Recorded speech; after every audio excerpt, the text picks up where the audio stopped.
मैं आपको एक कहानी से बात शुरू करता हूँ, एक स्टोरी से बात शुरू करता हूँ। Real story. स्टोरी से इसलिए कि स्टोरी से बात समझ में ज़्यादा आती है। और एज ए पेरेंट, मेरा एक बेटा है, 17 का होने वाला है। नहीं होने वाला नहीं, हो गया है, 3 दिन पहले हो गया है, अभी ये भी हुआ है। तो 17 की उम्र आप जानते हैं सबसे खतरनाक होती है। आप लोग भी लगभग उसके आसपास होंगे या अभी उससे निकले होंगे। Most difficult age is this 16, 18, 19। इस उम्र में आपके हार्मोन्स इतना ज्यादा जंप करते हैं कि मूड स्विंग्स बहुत ज्यादा होते हैं। आपको अपने दोस्तों से बात करके इतना सुकून मिलता है। पेरेंट्स दुश्मन नजर आते हैं इस उम्र में। पेरेंट्स कोई अच्छी बात भी कहें तो लगता है कि ये क्यों मनहूस लोग हमारे घर में रहते हैं, क्यों ऐसी खराब खराब बात बोलते हैं। They don't understand, they are outdated people, ऐसा मन में भाव आता है। सबको आता है। आपको आ रहा है तो पहली बार नहीं आ रहा है, आज से 30 साल के बाद आपके बच्चों को भी आएगा आपके बारे में। एकदम उतनी ही इंटेंसिटी से आएगा जितना आपको आता है। जितना आपको लगता है कि आपके पेरेंट्स बिल्कुल नहीं समझते, आपके बच्चे आपके बारे में यही सोचेंगे 30 साल बाद। ये एकदम इटर्नल ट्रुथ है जिसको आप रोक नहीं पाएंगे। So this is a normal thing. आप लोगों की एज में जो सबसे बड़ी चिंता मुझे होती है, जैसे मैं अपने बेटे से बात करता हूं, तो मैं तो एक बहुत ही खराब पेरेंट हूं। खराब पेरेंट का मतलब मैं कभी कहता ही नहीं कि पढ़ो, कभी कहता ही नहीं कि टॉप करो, मैं कभी नहीं कहता। मैं सिर्फ ये कहता हूं कि बेटा हर साल एक क्लास पास करते रहो, काफी है। बस इतनी साउंड प्रिपरेशन मत करना कि मैं 8वीं क्लास 2 बार में करूंगा, ऐसा मत करना। एक ही बार में कर लो। और मैं कभी परसेंटेज पूछूंगा नहीं आपसे, मैं पूछता भी नहीं। हालांकि वो बता देता है, लेकिन मुझे उसमें इंटरेस्ट है नहीं। वट एवर परसेंटेज ही gets. And we also have a daughter. I mean, I am not the biological father, she is a relative's daughter, so she lives with us. हम दोनों बच्चों से बोलते हैं कि हम कभी नहीं पूछेंगे परसेंटेज क्या है, ना हम पूछते हैं, ना हमारा इंटरेस्ट है। हमारा इंटरेस्ट केवल इस बात में है कि वो बेहतर ह्यूमन बींग्स बन जाए, क्योंकि मैंने जिंदगी को बहुत अच्छे से देखा है। और मैं एक बहुत ही खराब स्टूडेंट रहा हूँ स्कूल में, बहुत बदमाश, शरारती, कम पढ़ने वाला। पर दिमाग इतना था कि 10 दिन 20 दिन पढ़ के अच्छे नंबर आ ही जाते थे। तो मेरा दिमाग कहता था कि जो काम 10 दिन का उसके लिए साल क्यों खराब करूं। जब 10 दिन में हो ही जाता है तो 10 दिन खराब करेंगे उसको। और दूसरी बात, ओवर द ईयर्स मैंने ये सीखी है कि जो मैंने स्कूल में पढ़ा था उसमें से बहुत कम जिंदगी में काम आता है। मैंने ट्रिगोनोमेट्री पढ़ी, मेरी जिंदगी में कभी काम नहीं आई। मैं कभी थीटा बीटा लगा ही नहीं पाता कहीं पर भी। आज तक यूज नहीं किया मैंने थीटा, कहाँ थी यूज करूं, काम ही नहीं आया। मैंने दुनिया भर के नक्शे रटे थे स्कूल में, कहीं काम नहीं आए। जब किसी देश में घूमने जाता हूं, वहां का नक्शा देख लेता हूं और बचपन वाला याद भी नहीं आता, फिर से देखना पड़ता है। सीधी सी बात है। तो मैंने फील किया कि ज्यादातर चीजें जो स्कूल में हम पढ़ते हैं, कॉलेज में पढ़ते हैं, वो जो नॉलेज है वो जिंदगी में बहुत काम नहीं आती। जब काम आता है वो और चीज है। मैं उस पर ज्यादा बात करूंगा आपसे। लेकिन मेरी चिंता एज ए पेरेंट, और क्योंकि आप बच्चे उसी उम्र में हैं, मैं लगभग 50 साल का हूं, तो आप मेरे लिए लगभग उसी रोल में हैं कि आप मेरे बच्चे जैसे हैं। क्योंकि जो बच्चे होते हैं ना, अपने पेरेंट्स से बड़ी नफरत करते हैं, दूसरों के पेरेंट्स की सुन लेते हैं बात। तो आप मेरी बात सुन लेंगे, अपने घर में नहीं सुनेंगे। जैसे मेरा बेटा मेरी बात नहीं सुनता है, वो शायद यहाँ सीएम साहब की बात सुन लेगा। तो दूसरों की बात सुनना आसान होता है, अपने पेरेंट्स की बात सुनना मुश्किल होता है। तो आप सुन रहे हैं इसलिए मैं सुना रहा हूं आपको। तो जो कहानी मैं आपको सुनाना चाह रहा हूं, एक रियल कहानी है। और मेरी सबसे बड़ी चिंता अपने बच्चों को लेकर, आपको लेकर वही रहती है। मैं जब भी कोई कहानी सुनाता हूं, नाम, जगह, वो सब बदल देता हूं ताकि किसी की प्राइवेसी पर हमला ना हो। सबकी राइट टू प्राइवेसी है ना। एक बच्चा था जिसको मैं जानता हूं, बचपन से जानता हूं। बहुत ही जबरदस्त आर्टिस्टिक बच्चा, म्यूजिक का उस्ताद। उसके घर में लगभग सब लोग म्यूजिक के उस्ताद थे। इंस्ट्रूमेंटल म्यूजिक, वोकल म्यूजिक, हर चीज में अच्छा, पढ़ने में भी ठीक, बढ़िया। और जब हम स्कूल में थे, वो मेरी क्लास में तो नहीं था, थोड़ा सा अलग क्लास में था, पर स्कूल में बहुत पॉपुलर था being into music. I was in debating, he was into music. और बाद में उसने हमारा स्कूल छोड़ भी दिया कुछ समय के बाद, फिर वो कहीं और चला गया, फिर हमारा मिलना नहीं हुआ। उस समय ना तो व्हाट्सएप था ना यूट्यूब था, तो बाद में मिलने का स्कोप भी नहीं रहता था। जो एक बार चला गया वो चला ही जाता था उस समय। अब तो बच्चे जिंदगी भर दोस्त रहते हैं। फिर जब मैं दिल्ली यूनिवर्सिटी में आ गया, ग्रेजुएशन कर चुका था, उसके बाद अचानक मुझे एक बचपन का दोस्त मिला जिसने मुझे एक इंटरेस्टिंग क्या डेवास्टेटिंग बात बताई। तो बात चल रही थी कि स्कूल के दोस्त कहाँ कहाँ हैं, क्या कर रहे हैं, तो बातों बातों में उसका जिक्र भी आया। तो मैंने बड़ी उम्मीद से पूछा, मैंने कहा वो तो बॉम्बे चला गया होगा, फिल्म इंडस्ट्री में चला गया होगा। तो मेरे दोस्त ने पूछा कि तुम्हें नहीं पता उसके बारे में? मैंने कहा नहीं। उसने कहा यार वो जेल में है,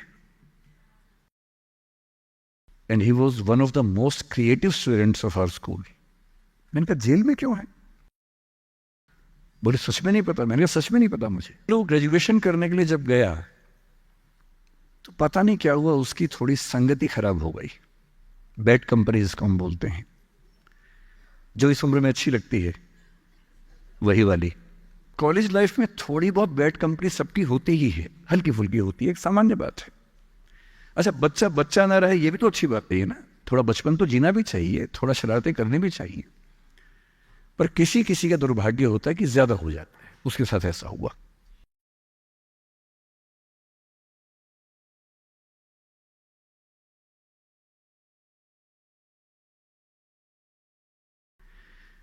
मतलब 1000 लोग जाएंगे तो उनमें से एक आध वापस आएगा, वो भी इतने मुश्किलों से जो ऑलमोस्ट इम्पॉसिबल है। I have seen many such cases.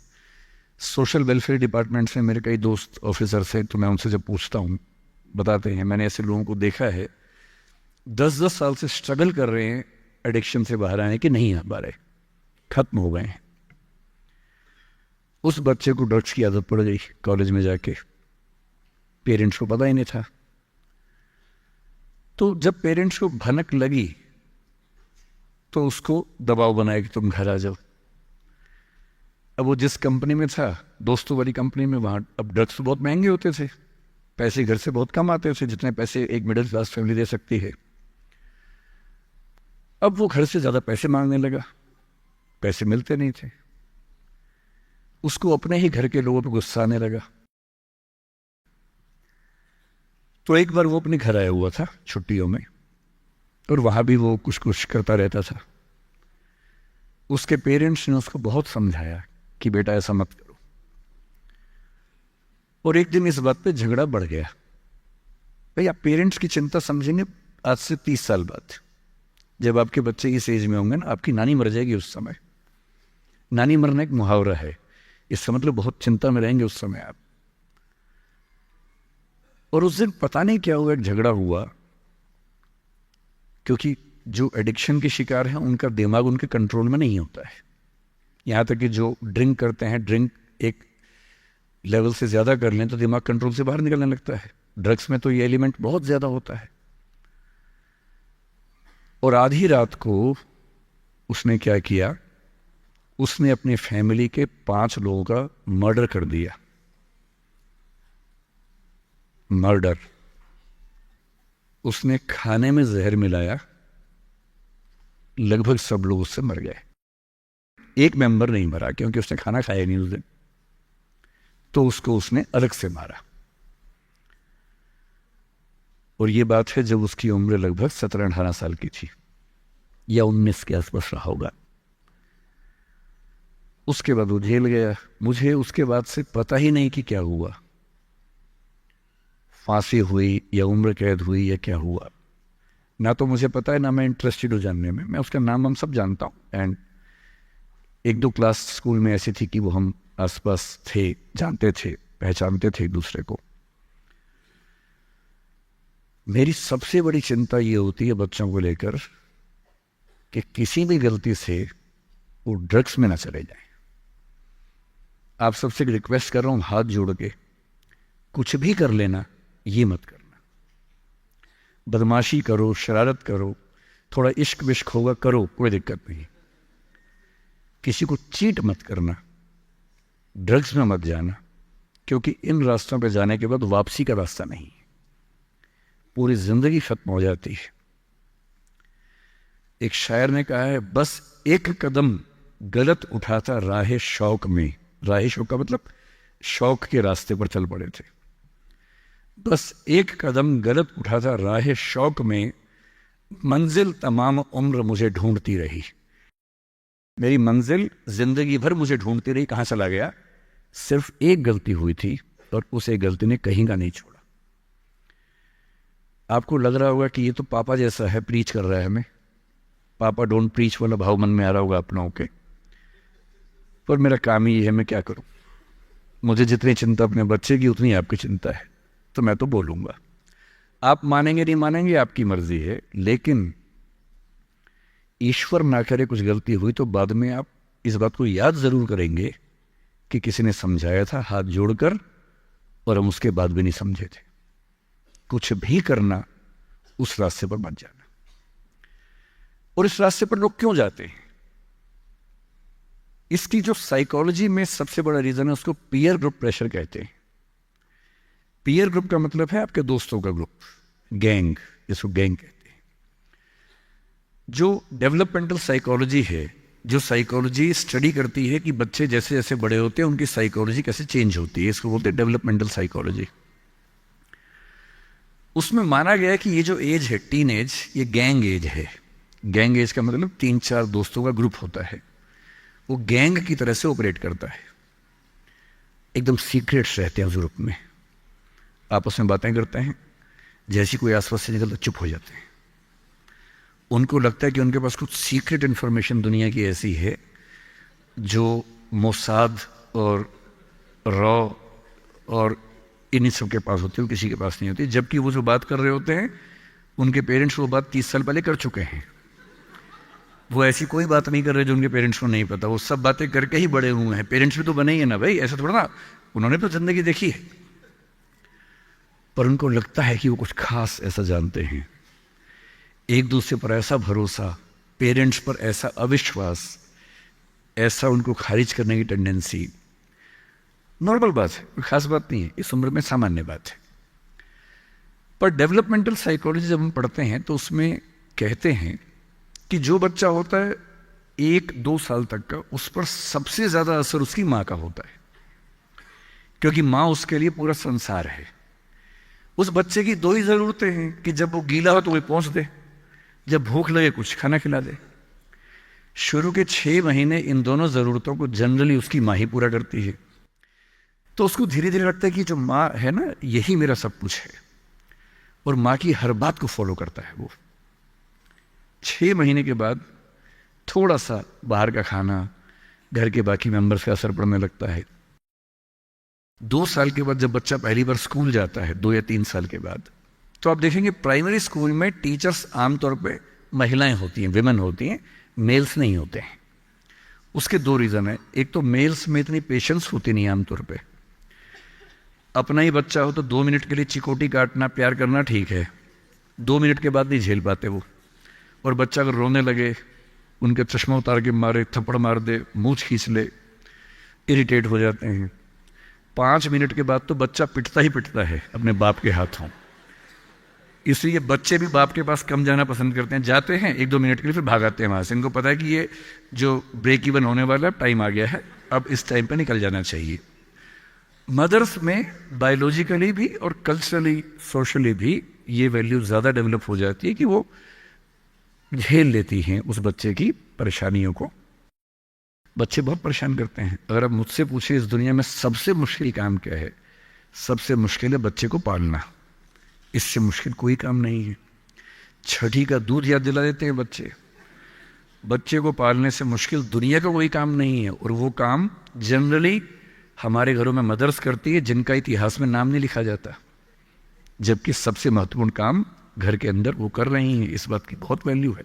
कई जगह पेरेंट्स, मतलब फादर्स भी कर रहे हैं कुछ हद तक, लेकिन जनरली दुनिया में ज़्यादा ये काम अभी तक महिलाओं के हाथ में जाता है। जब बच्चा स्कूल जाता है तो स्कूल जाने के बाद आप देखें, जो लेडी टीचर होती है, जिसको बच्चा प्यार से मैम कहता है, मैम, ऐसे बच्चे के लिए मैम दूसरा भगवान होता है मम्मी के बाद।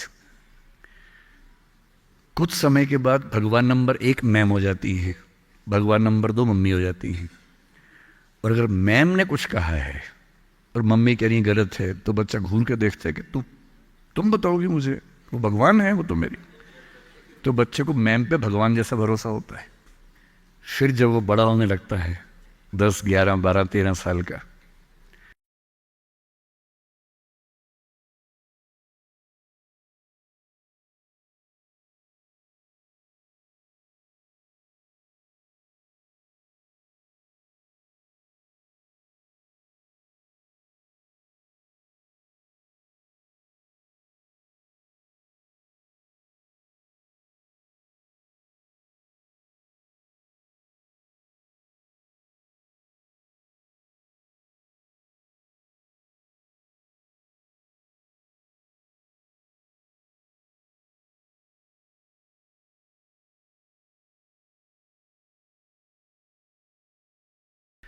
थर्टीन किए जाते जाते बच्चों में जो बायोलॉजिकल चेंजेस होने शुरू होते हैं, बड़े परेशान होते हैं, पशुपेश में होते हैं कि ये क्या हमारे साथ हो रहा है, हमारी ज़िंदगी चेंज हो रही है। अचानक उनको ऐसा लगने लगता है। उस उम्र के जो हार्मोन्स हैं वो उनको पेरेंट्स से दूर करते हैं, क्योंकि उनको जिस तरह की आज़ादी चाहिए, पेरेंट जानते हैं कि ये उम्र सही नहीं है, तो पेरेंट्स रोकते हैं, समझाते हैं, फ़ोन का यूज़ कम करो, इंटरनेट कम करो, तुम्हारा दोस्त ठीक नहीं है, तुम्हारी कंपनी ठीक नहीं है, अच्छे दोस्त रखो, ये करो, वो सब करते हैं। उनकी मजबूरी है, उनको पता है कि ये उम्र फिसलने वाली है। और बच्चों को लगता है कि मैं जहाँ जहाँ आज़ादी चाहता हूँ, यही 2 लोग मेरे दुश्मन हैं, पता नहीं ये डिजर्व नहीं करते मुझे, they don't deserve a child like me. फिर वो पेरेंट्स से झूठ बोलना, छिपाना, हर बच्चा उस उम्र में झूठ बोलना शुरू कर देता है। कुछ बहुत प्यारे मासूम बच्चों को छोड़ दूं मैं 1-2%, बाकी सब थोड़ा बहुत झूठ तो बोल लेते हैं। कुछ ज़्यादा शातिर हो जाते हैं, इतना खतरनाक झूठ बोलते हैं, लाई डिटेक्शन टेस्ट करवा लेंगे तो भी नहीं पकड़ में आएंगे, इतना अच्छा झूठ बोलने लग जाते हैं, क्योंकि उन्होंने सीख लिया दोस्तों से सब करके। और ये जो उम्र है 13 से 19, जो गैंग एज है, ये जो दोस्त हैं, इनका असर इतना ज़्यादा होता है। और आपकी पर्सनैलिटी कैसी है, हर गैंग में 4-5 लोग होते हैं, उनमें से एक मुखिया होता है, उनका गैंग का नेता होता है, जो थोड़ा सा एग्रेसिव है, डोमिनेटिंग है, असर्टिव है, वो फैसले करता है सबके लिए। आपने डिसीजन मेकिंग का सवाल पूछा, इसी पे सो समझेंगे। उसने कहा कि चलो सब फिल्म देख के आएंगे, तो बाकी 4 फॉलोवर्स होते हैं, वो चलते हैं, जी जी चलो चलो चलो चलो चलो। इन सबका सेल्फ रिस्पेक्ट का लेवल अलग अलग है। जो नेता है उसमें सेल्फ रिस्पेक्ट बहुत ज्यादा है, इतनी ज्यादा है कि वो दूसरों की सेल्फ रिस्पेक्ट की धज्जियां उड़ा देता है। वो ये मान के चलता है कि मैं राजा हूं, जो मैं कहूंगा वही होगा। और जो बाकी 4 भेड़ बकरियां हैं, जिनमें कॉन्फिडेंस की कमी है, असर्टिव नहीं है, सबमिसिव हैं, दब्बू हैं, डरपोक हैं, वो बेचारे उसकी बात को फॉलो करते हैं। और ये जो 4 है ना, इन पे खतरा बहुत ज्यादा है, क्योंकि जो नेता है वो पहले से बिगड़ा हुआ है, वो हैबिचुअल है कई चीजों का, और वो इन 4 को बोलता है आज हम सब ड्रग्स ट्राई करेंगे। पूछ नहीं रहा है, बता रहा है। अब इन 4 में से एक के मन में है कि ना करूं, मम्मी ने उसको 1000 बार समझाएगी बेटा ये मत करना, वो बेचारा बोल ही नहीं पा रहा, घबराहट हो रही है उसको। बड़ी मुश्किल से मिमियाते हुए एक वाक्य उसने बोला, मिमियाना मतलब बिल्ली की तरह से बोलना, कैट की तरह से बोलना। उसने कहा यार मम्मी ने कहा था ठीक नहीं होता है। अब उसके बाद जोर से ठाका मार गया, ये देखो मम्मी का बच्चा, ये देखो मम्मी का बच्चा, इसको दुद्धू पिलाओ, दुद्धू पिलाओ इसको, बच्चा है, ये तो बड़ा ही नहीं हुआ, ये तो मर्द ही नहीं बना अब तक। हम तो मर्द हैं, हम तो बड़े हैं, हम तो ग्रोन अप हैं।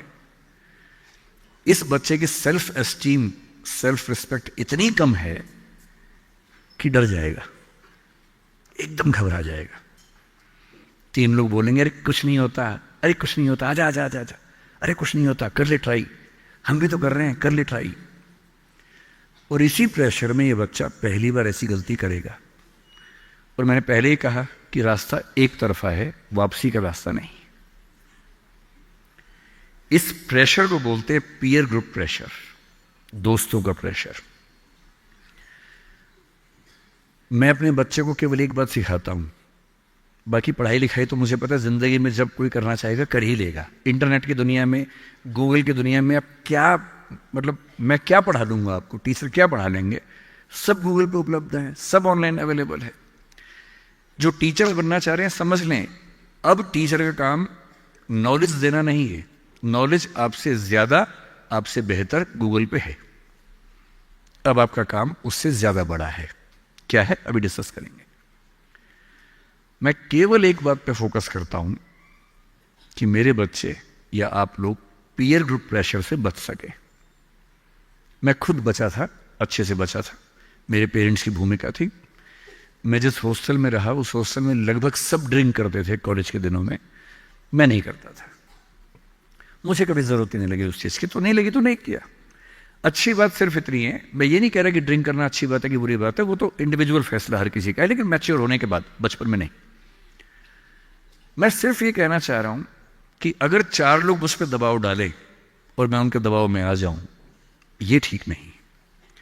मुझे ध्यान है कि हमारे हॉस्टल की नाइट्स चलती थी, फ्राइडे की रात है, वार्डन साहब छुट्टी पे हैं, 10-12 लोग एक कमरे में बैठे हैं, शराब की बोतल खोल ली है या बियर जो भी है, सबका मन है पीने का। वो मतलब एडल्ट्स हैं, 18+ के थे, वो शायद लीगली अलाउड होगा उनके लिए, मुझे नहीं पता।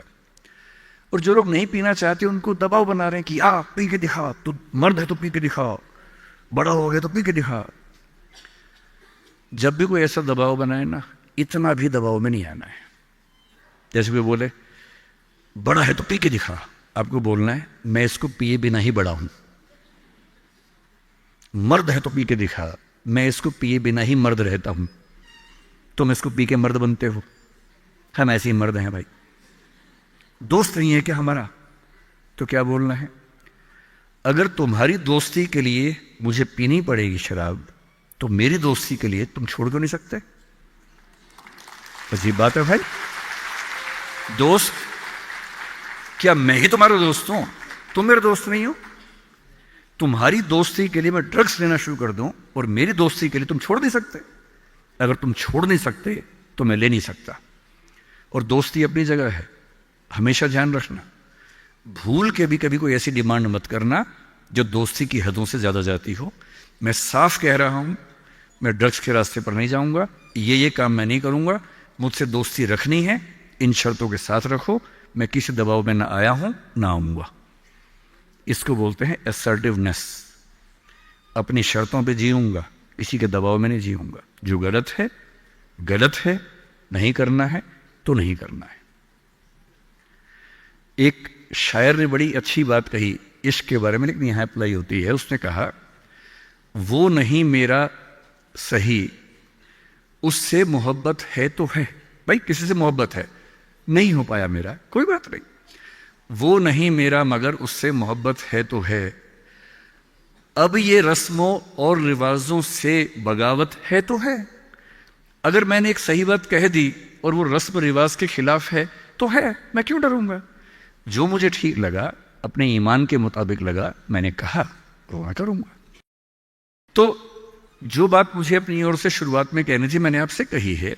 और मेरा ख्याल है कि अगर आप सब बच्चों में से एक बच्चा भी मेरी बात सुन के गलत रास्ते पे जाने से रुक गया तो मेरा सिक्किम आना धन्य हो गया। मैं उसमें बहुत खुश हूं, उससे ज्यादा मुझे कोई जरूरत नहीं।